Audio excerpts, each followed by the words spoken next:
punya nama saya Putra PM 21 10 14 28 52 01 004 dengan pembimbing yaitu Octavia Dwi Prasetyo dengan kunci Prasaradila dengan mengambil judul pengaruh latihan sepi terhadap tendangan depan terhadap pencaksilat organisasi pada pesantren Salafian dan Barokah. Itu bab 1 pendahuluan. Dengan latar belakang, pendidikan adalah usaha sadar dan terencana untuk mewujudkan suasana belajar dan proses pembelajaran agar serta didik secara aktif mengembangkan potensi dirinya untuk memiliki kekuatan spiritual keagamaan, pengendalian diri, kepribadian, kecerdasan akhlak, serta keterampilan yang diperlukan di dirinya dan masyarakat. Pendidikan jasmani, olahraga, dan kesehatan merupakan bagian integral dari pendidikan secara keseluruhan. Pencaksilat merupakan salah satu bentuk budaya warisan nenek moyang bangsa Indonesia. Pencaksilat adalah sistem bela diri yang memiliki gerakan-gerakan yang penting melibatkan semua komponen tubuh manusia. Peneliti sebelumnya yaitu Matri, Sulaiman, dan Asuka 2016. Secara garis besar teknik di dalam pencaksilat yaitu pukulan, tendangan, jatuhan, kuncian, telakan, sapuan, guntingan, dan pola langkah. Pencaksilat sebagai bela diri mempunyai ciri-ciri umum menggunakan seluruh bagian tubuh dan anggota badan sebagai alat pembelaan diri. Dapat dilakukan dengan tangan kosong ataupun menggunakan senjata. Penelitian sebelumnya yaitu Mukhtar 2020.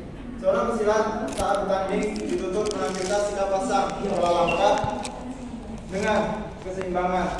Beberapa teknik serangan dan elakan yang kemudian kembali ke sikap pasang salam. 1. Teknik dalam bela diri pencaksilat yaitu serangan dengan menggunakan kaki atau sering disebut tendangan. Tendangan merupakan serangan yang menghasilkan poin lebih banyak jika dibandingkan dengan pukulan. Apabila berhasil mengenai lawan dengan bersih, terdapat beberapa jenis tendangan dalam pencaksilat. Di antaranya adalah tendangan lurus, tendangan sabit, dan tendangan samping, dan tendangan batang. B. Identifikasi masalah. Berdasarkan yang telah diuraikan pada latar belakang masalah, maka dapat diidentifikasikan beberapa masalah yaitu sebagai berikut. Kurangnya jam latihan pada pesilat putra perguruan Paganusa. 2. Latihan pesilat putra perguruan Paganusa hanya ditekankan pada penguasaan teknik dasar. 3. Metode latihan yang kurang terprogram. 4. Kurangnya sarana dan prasarana untuk menunjang latihan. 5. Rendahnya kecepatan tendangan depan pesilat putra perguruan Paganusa. 6. Belum diketahui pengaruh metode latihan speed terhadap kecepatan tendangan depan atau tendangan angkut berat pesilat putra perguruan Paganusa. C. Batasan masalah. Adapun batasan masalah adalah hanya membahas pengaruh latihan speed terhadap tendangan depan pencaksilat Paganusa di ranting Pondok Pesantren Salafian dan Barokah, Kabupaten Bungo. Rumusan masalah berdasarkan latar belakang masalah. Di atas rumusan masalah yang diteliti yaitu bagaimana pengaruh latihan speed terhadap tendangan depan dalam pencaksilat. Tujuan penelitian. Mengacu pada rumusan masalah di atas, maka tujuan penelitian ini adalah untuk mengetahui pengaruh latihan speed terhadap tendangan depan dalam pencaksilat. Manfaat penelitian. Penelitian ini penting untuk dilakukan dengan harapan dapat memberikan manfaat, antara lain manfaat teoritis. Secara teoritis hasil penelitian ini berharap dapat bermanfaat, yaitu penelitian ini sangat penting bagi kemampuan siswa untuk meningkatkan potensi kekuatan. Salah satu kemampuan yang harus dikembangkan siswa dalam cabur pencaksilat adalah tendangan lurus dengan metode latihan speed. Manfaat praktis. Secara praktis hasil penelitian ini diharapkan dapat bermanfaat, yaitu mahasiswa hasil penelitian ini harapkan dapat menambah wawasan dan pengetahuan tentang peningkatan tendangan lurus dalam cabur pencaksilat. Bagi siswa, penelitian ini diharapkan dapat menjadi alternatif kepada siswa untuk melatih tendangan lurus dalam cabur pencaksilat.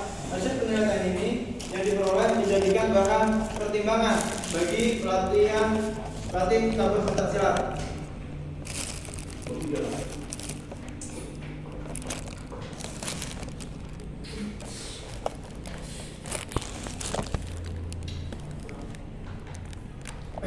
Bab 3, metode penelitian. Jenis penelitian.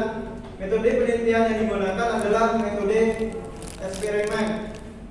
Dasar menggunakan metode ini adalah kegiatan percobaan yang diawali dengan bentuk tes yang menguji kondisi awal sampel uji yang dilakukan dengan memberikan perlakuan kepada subjek yang diakhiri dengan suatu tes guna mengetahui pengaruh perlakuan yang telah diberikan. Desain yang digunakan dalam penelitian ini adalah tentu group test proses desain atau tidak ada grup kontrol.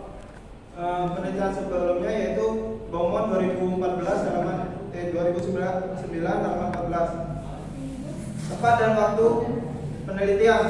Tempat penelitian ini dilakukan pada siswa pencaksilat perguruan Paganusa Putra usia 15 sampai 19 tahun di Pondok Pesantren Salafiyah Darul Barokah. Waktu penelitian akan dilakukan di Pondok Pesantren Salafiyah Darul Barokah yang akan melalui beberapa tahapan agar mendapat hasil yang sesuai dengan harapan. Populasi dan sampel. Sampel menurut Sugiono 2010 halaman 62, sampel adalah bagian dari jumlah karakteristik yang dimiliki oleh populasi tersebut. Menurut Sugiono yaitu random sampling adalah teknik pengambilan sampel di mana semua individu dalam populasi baik secara sendiri-sendiri atau bersama-sama diberi kesempatan yang sama untuk dipilih sebagai anggota sampel dengan jumlah 10 orang. Populasi adalah keseluruhan objek penelitian populasi. Dalam penelitian populasi dalam penelitian ini adalah atlet Paganusa usia 15 sampai 19 tahun di Pondok Pesantren Salafiyah Darul Barokah. Definisi operasional variabel. Dalam penelitian ini terdapat dua variabel yaitu variabel bebas dan variabel terikat. Pengembangan instrumen. Instrumen adalah alat yang digunakan selama waktu penelitian. Pada penelitian ini, instrumen yang digunakan adalah tes kecepatan tendangan akobra atau tendangan depan sebagai instrumen. Dipilih stopwatch dikarenakan memiliki ketelitian cukup tinggi sampai pada 100 detik. Prosedur penelitian, tahapan pelaksanaan, tahapan pendinginan, tahapan penilaian, pengujian persyaratan analisis varian, uji normalitas data. Uji normalitas bertujuan untuk mengetahui apakah distribusi datanya menyimpang atau tidak diberi distribusi normal. Uji homogenitas varians. Kegunaan uji homogenitas varians adalah untuk mengetahui apakah sama dari beberapa varian populasi data. Peneliti sebelumnya yaitu Triano 2010 halaman 76. Uji homogenitas dilakukan untuk mendapatkan informasi apakah kedua kelompok sampel mempunyai varian yang sama atau tidak. Teknik pengumpulan data. Dalam penelitian ini menggunakan metode eksperimental, mengumpulkan data dengan teknik tes pengumpulan pelaksanaan pengumpulan data di Pondok Pesantren Salafiyah Darul Barokah. Teknik analisis data. Dalam penelitian ini teknik analisis data yang digunakan adalah uji statistik t-test, yaitu data dianalisis harus berdistribusi normal antara variabel dependen, kecepatan tendangan akobra atau tendangan depan, dengan variabel independen, frekuensi latihan dan intensitas latihan sprint, sehingga didapatkan koefisien varian yang minimal antara variabel dependen dan variabel independen. Nah, mungkin itu hasil penelitian saya. dilanjutkan tanya jawab yang oleh penguji pertama yaitu Kak Faradila. Kami silakan. Baik, terima kasih Pak Niko. Judul apa? Pengaruh latihan sempit terhadap tendangan depan pencak silat pegang besar pada pesantren Salamnya dan Barokah. Ini ekstrakurikuler atau pembelajaran? Ini sebenarnya kalau di pondok tersebut itu sebagai pembelajaran Kak, karena dimasukkan kurikulum pondok. Tapi kalau biasanya kalau di tempat latihan di pondok-pondok lain itu sebagai ekstrakurikuler saja. Jadi yang kamu ambil yang pembelajarannya atau ekstrakurikuler? Kami mengambil sebagai pembelajaran karena disuruh dari kiainya untuk menyiapkan atlet dari pondok tersebut.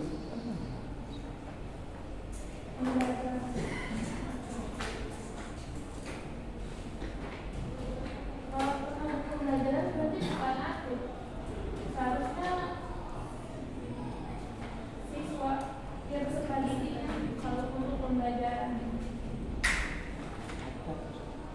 Terus untuk di bab 1 ini kan aku udah jelasin nih pencak silat dari beberapa teori. Terus juga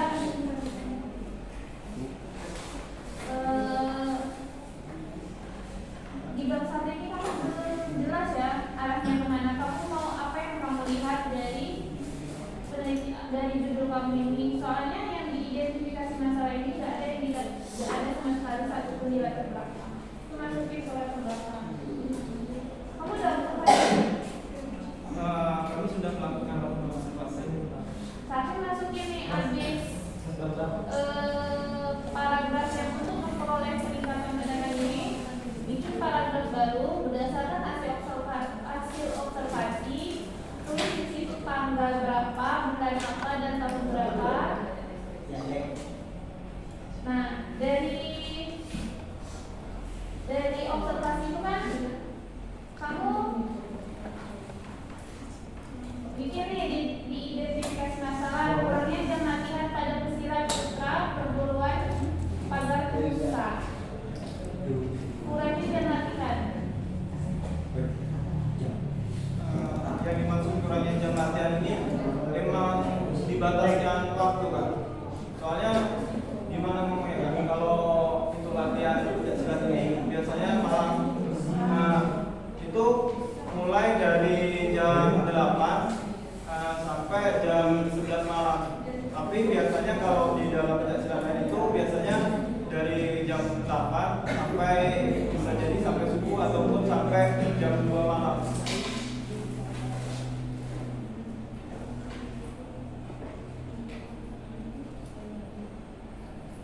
Dari mana kamu tahu metode latihan yang kurang terprogram? Karena saya di situ ngambil dari tanya dengan pelatihnya. Kebetulan saya juga di sana, nanti di sana. Jadi saya melihat kekurangannya terprogramnya siswa tersebut dalam latihannya Kak. Dalam masukkan kurang programnya itu seperti latihannya itu masih acak-acakan. Kadang sering kalau lagi anak-anak itu udah kecapean kadang diliburkan. Terus kadang libur tanpa ada alasan, terus banyak yang libur juga biasanya seperti itu. Jadinya kurang programnya itu juga. Seharusnya kalau identifikasi masalah yang nomornya tidak usah dimasukin 1 sampai 5. Nah, ini terhadap tendangan depan.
Untuk perbandingannya itu mungkin tidak saya catat di dalam proposal saya.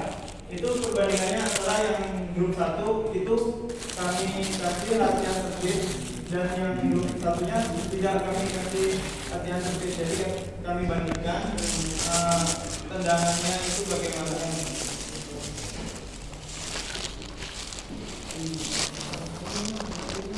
Untuk di waktu penelitian itu tidak usah ya nanti rencana penelitian itu tidak perlu. Nah, kalau populasi dan sampel dan sampel. Nah kan itu beda tuh, populasi dan sampel. Berarti populasi dulu baru sampel. Ini populasi dari 60 atlet yang gambarnya cuma tendangan depannya itu ada yang ngomong melenceng kanan sama kiri gitu, tidak tepat sasaran. berarti tidak sinkron sebenarnya sama judul kamu. Kalau misalnya ini kamu menggunakan tes kecepatan, itu berarti di sini judul kamu pengaruh latihan sirkuit terhadap kecepatan tendangan ke depan pencak silat pada pusat konvensional latihan jalur baru. Berarti di judulnya ditambahin.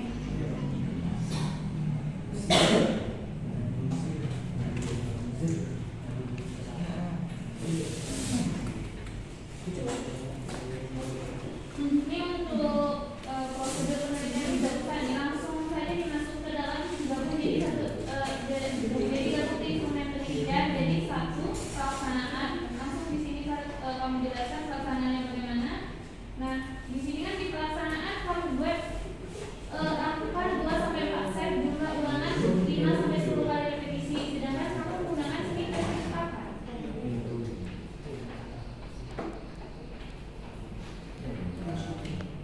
Kalau tes kecepatan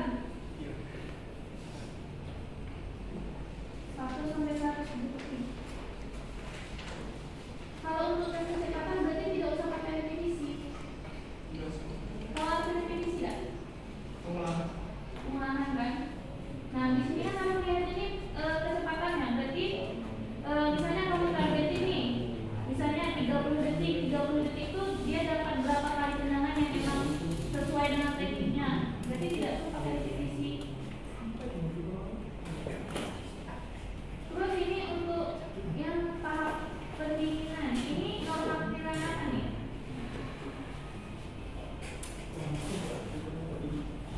Yang di dalam 31.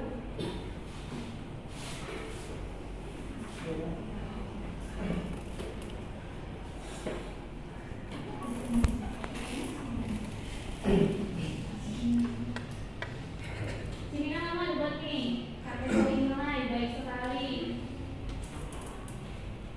baik cukup, kurang sekali. Ini norma penilaian apa nih?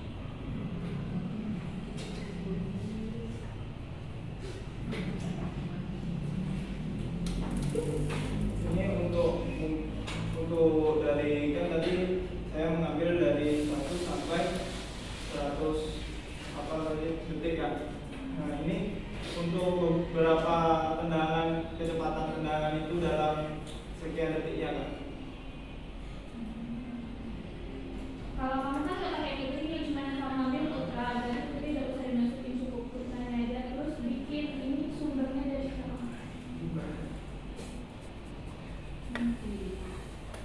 Mungkin hanya itu yang dapat saya sampaikan. Saya kembalikan kepada teman-teman. Terima kasih kepada Bu Satu.